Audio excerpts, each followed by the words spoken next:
In this tutorial, we will show how to use the SAP 2000 nonlinear shell element to model concrete shear walls. We will model a single planar wall, 10 stories tall by 20 feet long. The wall is 12 inches thick. It will be subjected to both a dynamic time history analysis and a pushover analysis. With an aspect ratio of more than 4:1, we are primarily concerned with the nonlinear behavior in flexure and will assume shear deformation to be elastic. Story-to-story height is 9 feet 3 inches, and the wall has a tributary area of 3,000 square feet. The floors are 6-inch slabs, modeled as rigid diaphragms, and all concrete is 4,000 psi.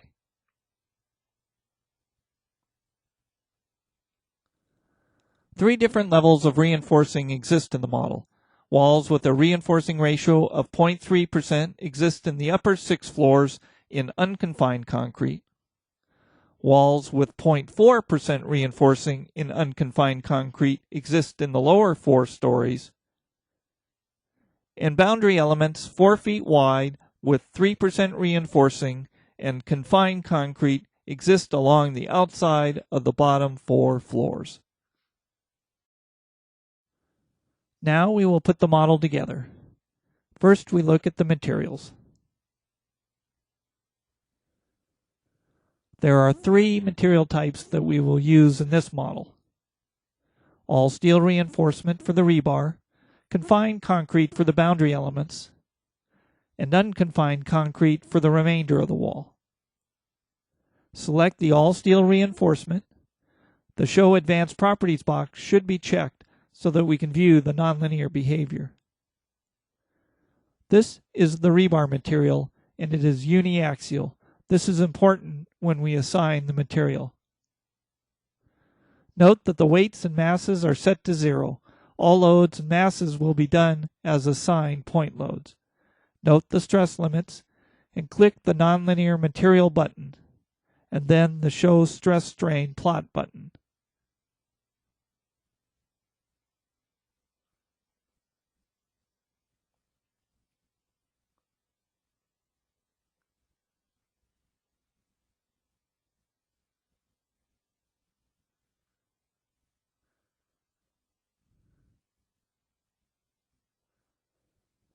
Next, we go to the confined concrete material. Note that it is isotropic. Again, the weights and masses are 0. The compressive strength is set to 4 KSI. Going to the nonlinear material data, we can view the stress strain plot.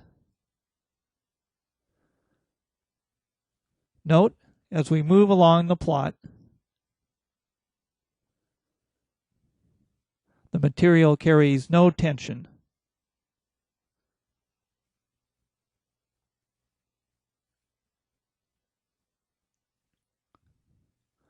Last is the unconfined concrete.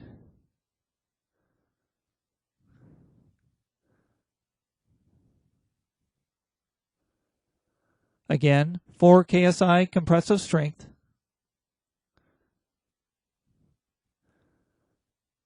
But this material is marked by a sudden degradation in load carrying capability post-yield.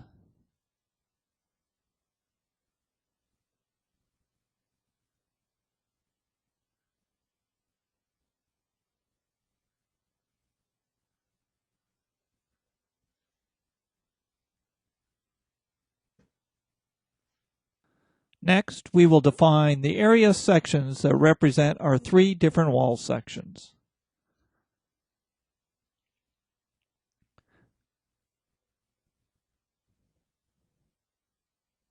We will start with the lightest reinforced section, the section with a reinforcing ratio of 0.3% and unconfined concrete, and we will use the layered nonlinear shell.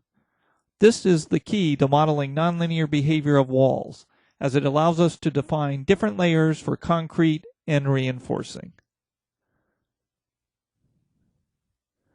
The layer definition data area is where we describe each layer in detail.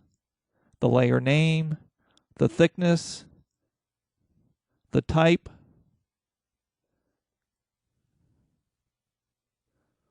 the material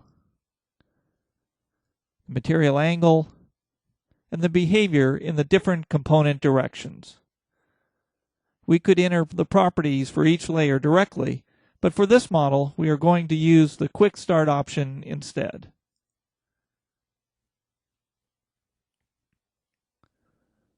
For this section, our concrete material is the unconfined concrete with the all-steel reinforcement. Our thickness is 12 inches with reinforcement in 2 layers. We want the in-plane behavior to be nonlinear in the vertical or 2-2 direction for flexure. Out-of-plane behavior will be kept linear. For this wall section, we want a reinforcing ratio of 0.3%, and 2 layers of number 4 bars at 12 inches on center gives us a ratio very close to this.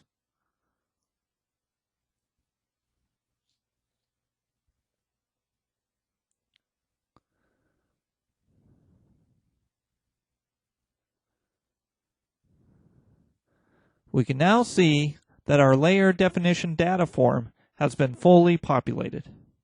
We will now edit the form to simplify our model.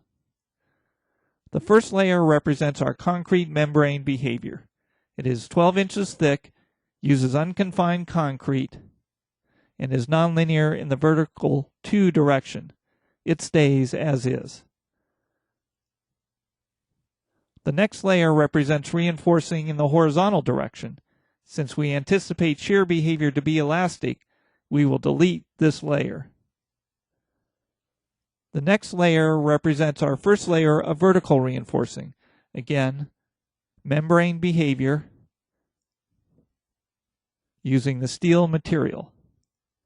Note that the material angle is set to 90 degrees in order to get the material rotated in the vertical direction. The steel material is uniaxial with properties defined in the one direction. Note that this layer is also nonlinear. We will delete the next layer as this represents another layer of horizontal reinforcing. And it is followed by the second layer of vertical reinforcing, which remains. The next layer represents the out-of-plane behavior of the concrete. We are going to reduce the thickness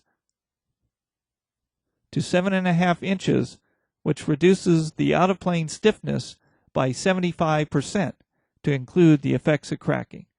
This is not really necessary in this model, but in a 3-dimensional model with flange walls, this reduction would limit the out-of-plane load carried by the transverse walls.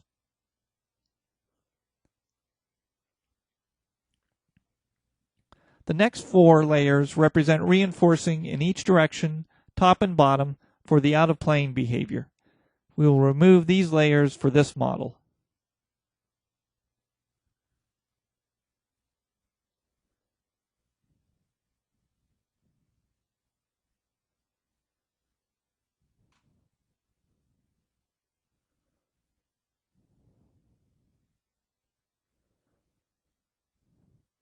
We are left with a total of 4 layers: concrete membrane, 2 steel layers oriented vertically, and a concrete plate layer. These layers are illustrated in the graphic display.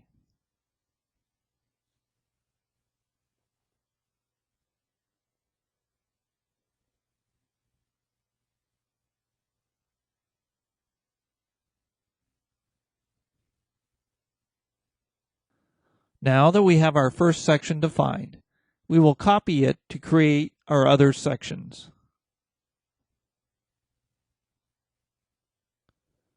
Our next section will have a reinforcing ratio of 0.4%.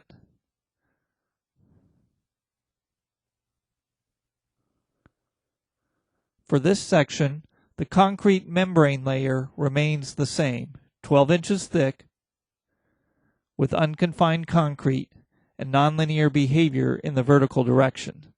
All that changes in this section is the amount of reinforcing. Each layer will be 0.02583 inches thick, which corresponds to number 5 bars at 12 inches on center.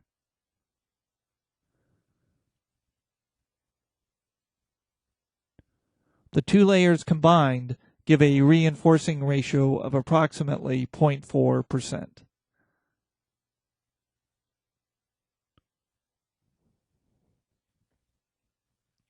No changes will be made to the layer modeling the concrete plate behavior.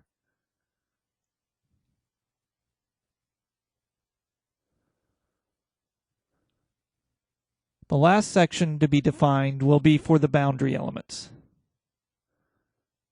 This section will have a reinforcing ratio of 3% with confined concrete.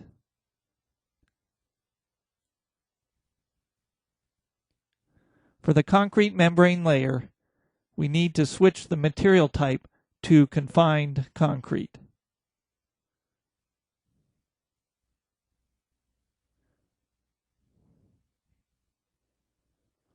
The reinforcing in each layer is increased to 0.1667 inches thick, which corresponds to number 9 bars at 6 inches on center.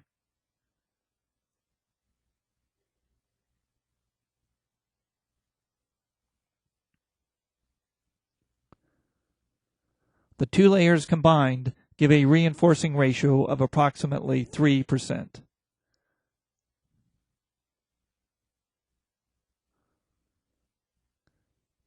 We will also switch the material for the concrete plate layer to confined concrete.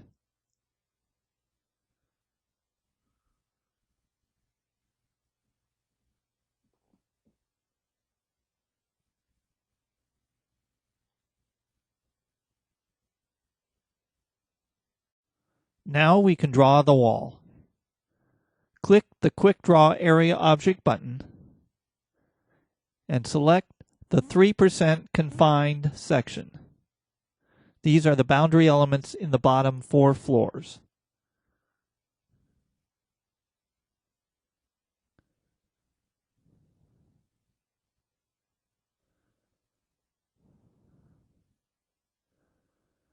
Next, switch to the 0.4% unconfined. This is the wall in between the boundary elements.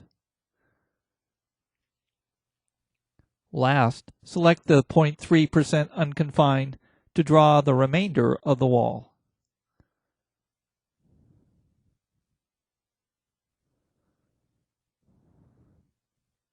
Leave the draw mode, select the bottom joints, and assign restraints.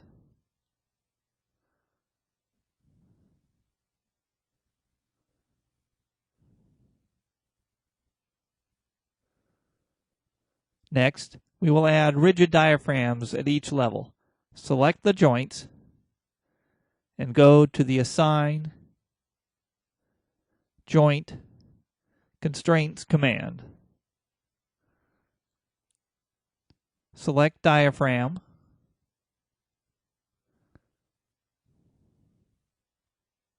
and the Z-axis constraint. Check the Assign a different diaphragm to each level checkbox.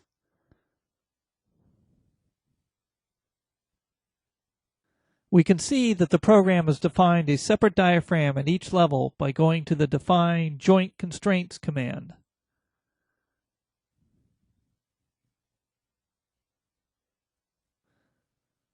Next, we will define our loads. We have 2 load patterns, dead and live. The dead load consists of a 6-inch slab, walls, and partitions and cladding for a total of 105 pounds per square foot. The live load is 50 pounds per square foot. We will include 25% of the live load in the seismic analysis. The same loads will be used for both floors and roof.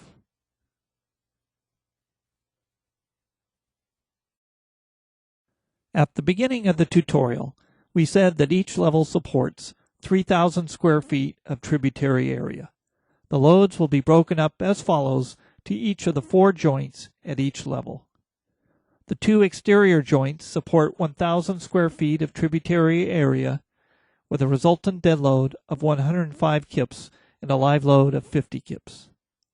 The 2 interior joints each support 500 square feet with a dead load of 52.5 kips and a live load of 25 kips. Select the exterior joints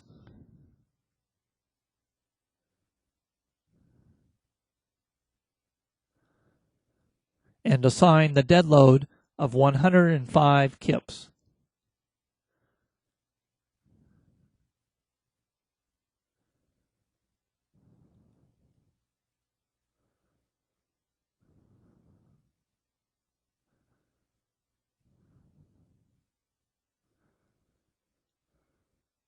And then the live load of 50 kips.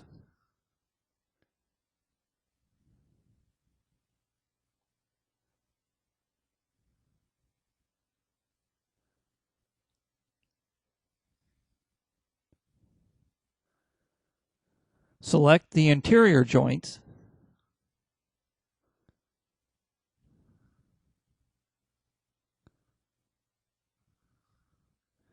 and assign the dead load of 52.5 kips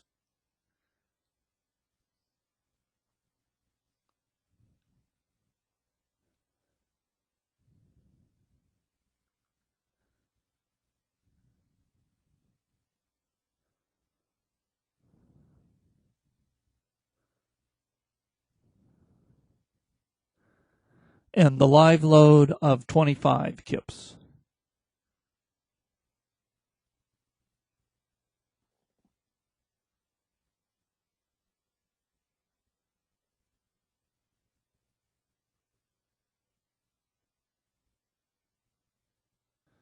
We have also defined an earthquake function.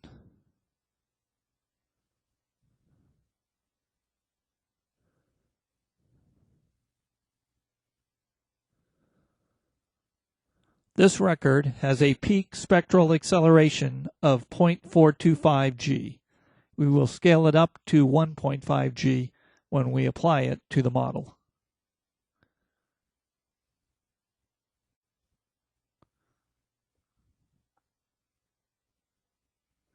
Because we are doing a dynamic analysis, we need to instruct the program on how to calculate the masses. Here, we will calculate the mass from the applied joint loads. And as stated earlier, we will include a quarter of the live load.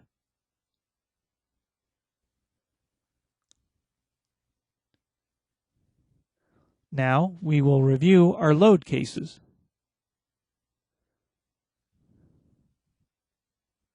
We have 4 cases.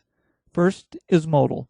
It is always a good idea to take a look at the modes to verify the model. Our next case is a nonlinear case for gravity loads. This case will be used as the starting point for the other load cases.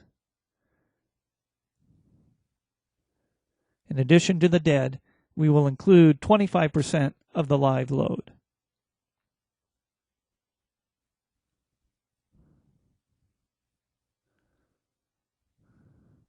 Our next case is for pushover. Again, this is a nonlinear static case. And note that the gravity case sets the initial conditions. A check of the load application shows that we are using displacement control out to a magnitude of 44 inches in the Y or X direction, and we will use joint 32, which is at the top of the model.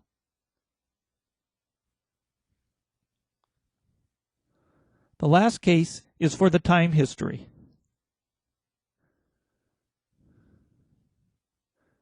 Again, it is nonlinear using direct integration, starting from the gravity case.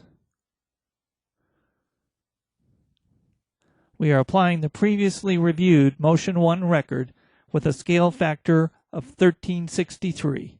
which both scales up the record and converts it from gravity units to inches. We are asking for 750 time steps at a time of 0.02 for a total of 15 seconds. Now we are just about ready to run the analysis. However, before we do, we will set the analysis to be a planar model, as we do not want to include any out-of-plane behavior. Now we can run the model.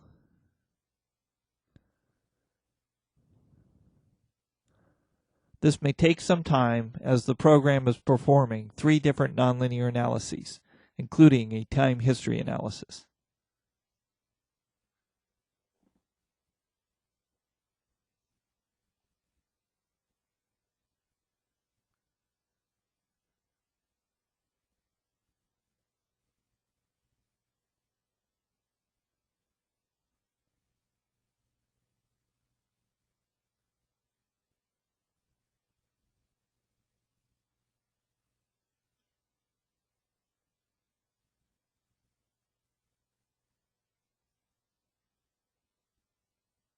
With the analysis complete, we can take a look at the results. A quick look at the mode shapes shows the anticipated patterns. For the time history analysis, we wish to look at the drift at the roof, or joint 32. We can do this by using the generalized displacements.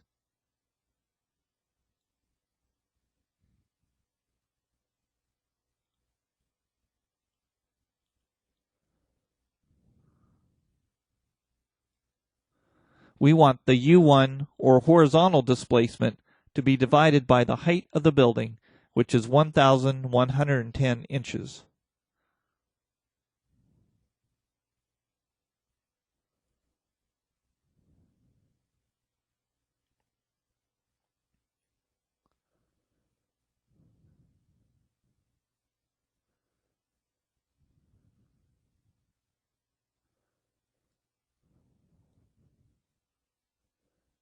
On the deformed shape, joint 32 is located here.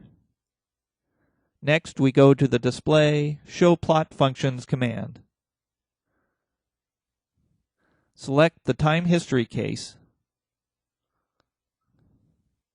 and click the Define Plot Functions button. We are going to add the generalized displacement just defined, drift roof.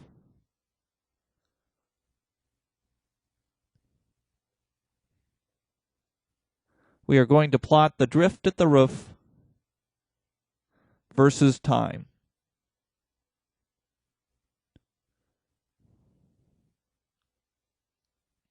From this trace, we can see that the maximum drift is approximately 0.6%.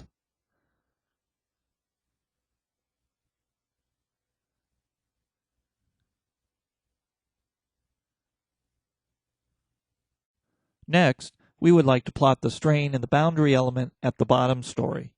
We will use the vertical displacements from joint 7 and go back to the generalized displacements.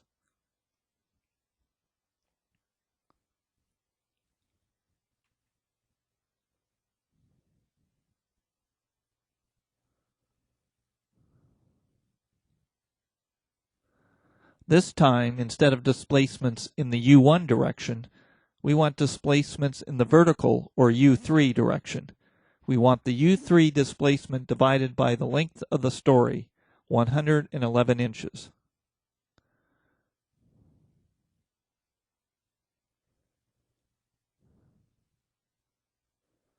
We go back to the Show Plot Functions,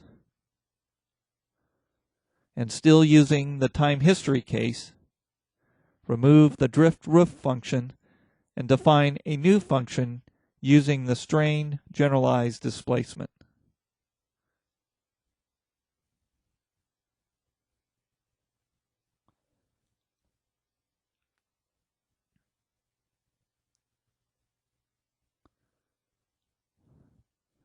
Again, we plot against time.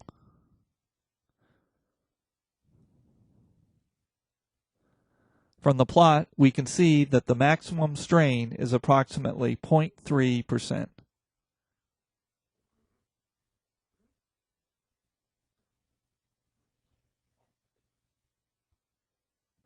The last item that we will plot for the time history will be a hysteresis loop created by comparing the rotation at the bottom story to the moment. To calculate the rotation, we will again use generalized displacements.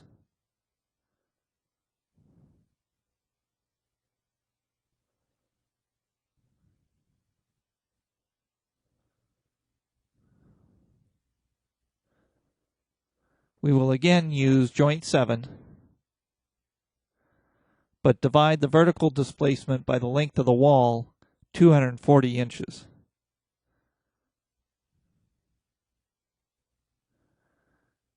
We will also use joint 18, which is at the other end of the wall, but with a negative scale factor.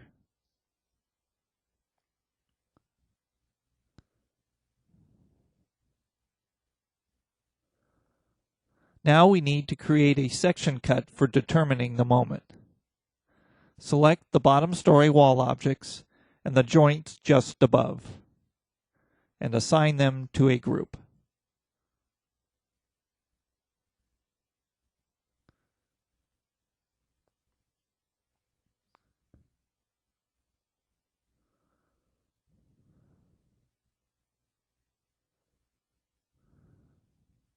Next, go to the Define Section Cuts command and add a section cut using the just defined group.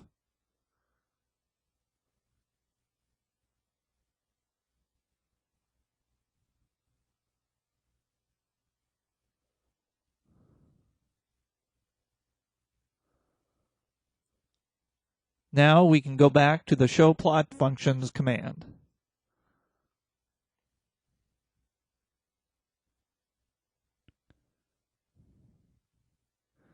We will add 2 additional functions. One for the rotation,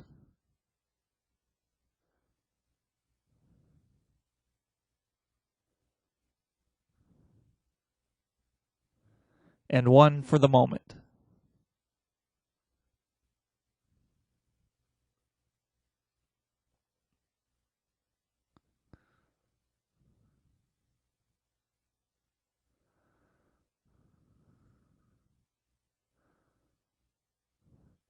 We will plot the section cut moment in the vertical against the rotation on the horizontal.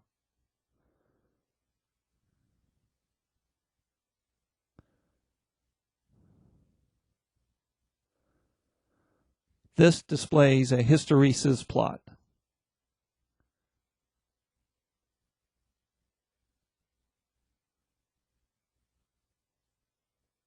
In addition to the time history analysis, we also ask SAP 2000 to perform a pushover. We can plot the pushover deformed shape,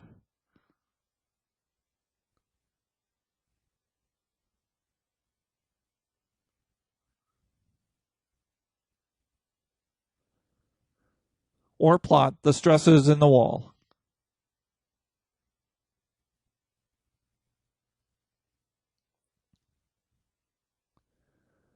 Here, for step 1, we will plot shell layer stresses. We can plot by section type and layer name, or just by layer name. We will select the concrete membrane layer and the S22 or vertical component. Note how the concrete stress goes to 0 in the tensile region. We can also plot the stresses in the steel layers.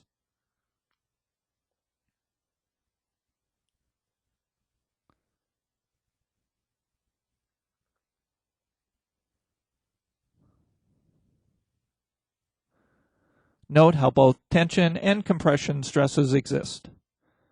Lastly, we can plot the pushover curve.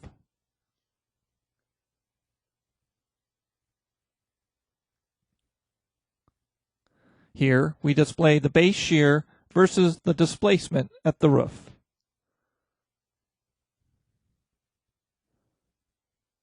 This completes this tutorial on the modeling of shear walls using the nonlinear shell element.